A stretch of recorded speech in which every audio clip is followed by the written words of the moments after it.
मित्रांनो, 2 वर्षापूर्वी शिवसेनेत उभी फूट पडली आणि एकनाथ शिंदेने बंड करून आपल्याबरोबर 45 पेक्षा जास्त आमदारांना सोबत घेऊन भाजपची युती करून महायुतीची स्थापन केली आणि राज्यात सत्ता स्थापन केली। एकनाथ शिंदेच्या बंडाला 1 वर्ष पूर्ण होत नाही, तो राष्ट्रवादीत अजितदादांनी बंड केलं आणि आपल्याबरोबर 40 पेक्षा जास्त आमदारांना घेऊन तेही महायुतीमध्ये सामील झाले आणि उपमुख्यमंत्रीपद त्यांनी मिळवलं।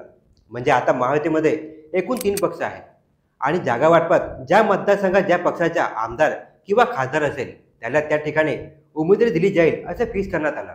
आता जर आपण पाहिलं तर अजित पवार गटाच्या नगर जिल्ह्यात 3 आमदार आहेत, मात्र अजित पवार गट नगर जिल्ह्यात 6 जागांची मागणी करत आहे। अकोला, कोपरगाव आणि नगर शहरात अजित पवार गटाचे आमदार आहे, त्यामुळे महायुतीच्या जागा वाटपात विधानसभेला 3 जागा अजितदादा गटाला मिळतील आणि हे 100% फिक्स आहे।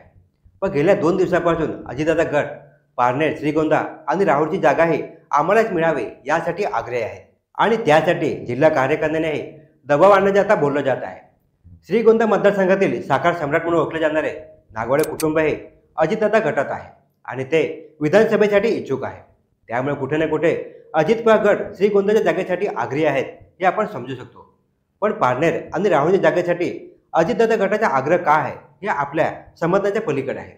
त्यात हे नीरज लंकेचा बदला घेण्यासाठी अजितदादा गट पारनेरची जागा मागत असावा असा अंदाज बांधता येतो। तरीही मग राहुरीची हट्ट का हा प्रश्न मागे राहतोच। तर मित्रांनो, आजच्या व्हिडिओमध्ये आपण या प्रश्नाची उत्तरे शोधण्याचा प्रयत्न करणार आहोत।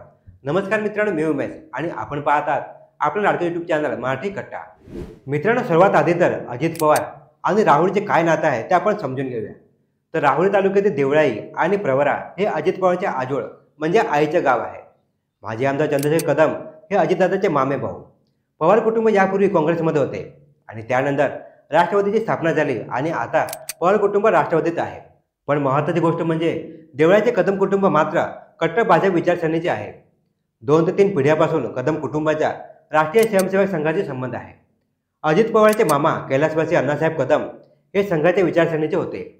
एकेकाळी म्हणजे काही वर्षाआधी कैलासवासी यशवंतराव चव्हाणांनी नगर जिल्ह्यात काँग्रेसची ताकद वाढवण्यासाठी कदम कुटुंबाने काँग्रेसमध्ये येण्याचा आग्रह धरला होता आणि त्यावेळी निफाडचे कैलासवासी काकासाहेब वाघ यांना मदती करायला सांगितली होती, पण ते शक्य झालं नाही। कदम कुटुंब ज्याप्रमाणे पूर्वी स्वयंसेवक संघाचे ग्रुप होते तसेच ते आजही आहे। कदम कुटुंबाची राष्ट्रीय स्वयंसेवक संघाची असलेली नाळ आजही तेवढीच घट्ट आहे। महत्त्वाची गोष्ट म्हणजे अजितदादाच्या आई आसाताई आहे संघाची एकनिष्ठ असलेल्या कदम कुटुंबातच वाढलेल्या आहेत। कैलासवासी अण्णासाहेब कदम यांच्यानंतर त्यांची मुले माजी आमदार चंद्रशेखर कदम, अजित कदम आणि जगदीश कदम हे आजही राष्ट्रीय स्वयंसेवक संघाचे प्रामाणिक आहेत। चंद्रशेखर कदम हे 2004 साली भाजपचे आमदार म्हणून निवडून आले होते। मित्रांनो, हे झालं संपूर्ण इतिहास। आता आपण पुन्हा आपल्या मूळ मुद्द्याकडे येऊया। आपला आजचा विषय आहे की अजित पवार राहुरीच्या जागेसाठी आग्रही का आहे। तर मित्रांनो, माजी आमदार चंद्रशेखर कदम यांचे सुपुत्र सत्यजित कदम यांचे नाव राहुरी विधानसभेसाठी आता समोर येत आहे। गेल्या वेळी प्राजक्त तनपुरे यांच्या विरोधात त्यांच्या नावाची चर्चा होती, पण ऐनवेळी सत्यजित कदमच्या ऐवजी शिवाजी कर्डिले यांच्यावर भाजपने पुन्हा एकदा विश्वास दाखवला आणि त्यांची उमेदवारी जाहीर केली। मागच्या वेळी म्हणजे 2019 मध्ये सत्यजित कदम यांना उमेदवारी मिळाली नव्हती, पण यावेळी तेही विधानसभेसाठी इच्छुक आहे। गेल्या वेळी शिवाजी कर्डिले यांच्या प्राजक्त तनपुरे यांनी पराभव केला होता, त्यामुळे यंदा या ठिकाणी शिवाजी कर्डिले यांना उमेदवारी न मिळता सत्यजित कदम यांना उमेदवारी मिळू शकते आणि हे जवळजवळ फिक्स आहे।